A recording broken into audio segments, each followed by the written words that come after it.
Warga Kafling Bumi Indah Sejahtera RT 8 RW 5 Desa Karangsatria, Kecamatan Tambun Utara, Kabupaten Bekasi trauma pasca insiden beton tower ambruk. Listiawati, Ketua RT setempat mengatakan saat ini warga sangat terdampak setelah insiden tersebut, baik secara psikis maupun material. Sebagai pengurus lingkungan, Listiawati telah menemui warga yang terdampak langsung akibat insiden beton penyangga tower provider ambruk. Mereka yang rumahnya masuk dalam radius rawan tertimpa terpaksa mengungsi. Kejadian ini menjadi pertanda agar tidak ada lagi proyek membahayakan lingkungan. Warga juga meminta kesediaan perusahaan kontraktor proyek untuk memberikan kompensasi atas insiden beton tower ambruk, terutama mereka yang merasa dirugikan secara material. Ada sejumlah rumah warga yang terkena dampak retak pada saat kejadian beton ambruk, tetapi paling utama warga meminta agar proyek tower tidak dilanjutkan lagi agar tidak ada lagi kejadian serupa terulang. Tower provider di Kafling Bumi Indah Sejahtera sudah dibangun sejak 2024 silam. Perusahaan kontraktor adalah PT Tower Bersama Group atau TBG. Mereka awalnya membangun tower sementara di titik yang sama. Selanjutnya proyek diteruskan dengan membangun tower lebih besar. Lokasi pembangunan berada di atas bangunan musola. Tinggi tower diperkirakan mencapai 25 meter. Beton penyangga tower di Kafling Bumi Indah Sejahtera, Kecamatan Tambun Utara, Kabupaten Bekasi ambruk pada Senin 26 Januari 2025. 7 orang pekerja menjadi korban. 6 orang berhasil selamat dan menderita luka-luka, sementara 1 orang lagi tewas.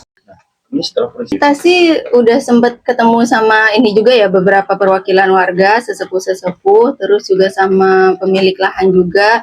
Pokoknya sekarang kita fokus di evakuasi korban dulu ini ya, gitu. Kita fokus di evakuasi korban. Setelah selesai, kita serahkan semuanya sama pihak yang berwajib gitu ya, biar bagaimanapun perizinannya mereka berhak untuk mencabut izin atau sebagainya gitu. Yang pasti kalau untuk warga sendiri itu yang sudah pasti kelihatan banget terdampak secara psikis. Itu mereka trauma parah gitu, apalagi untuk yang masuk radius ya gitu, trauma parah. Dan mereka kita sih kalau saya pribadi sebenarnya ngikutin warga, ketika warga memang sudah berarti kita sudah tidak mau lagi ada tower di sini segala macam, oke, kita ajukan ke perusahaan, kita sudah tidak mau lagi ada ini. Tapi kalau sempat juga ada yang warga, ada sebagian warga yang minta kompensasi dari kejadian ini ya, karena untuk dampak psikisnya itu ya, kekhawatiran mereka. Ada lagi rumah-rumah yang agak retak yang sebelahnya persis tuh nempel kan ya, begitu kejauhan bruk gitu kan, mungkin rumahnya agak retak segala macam gitu.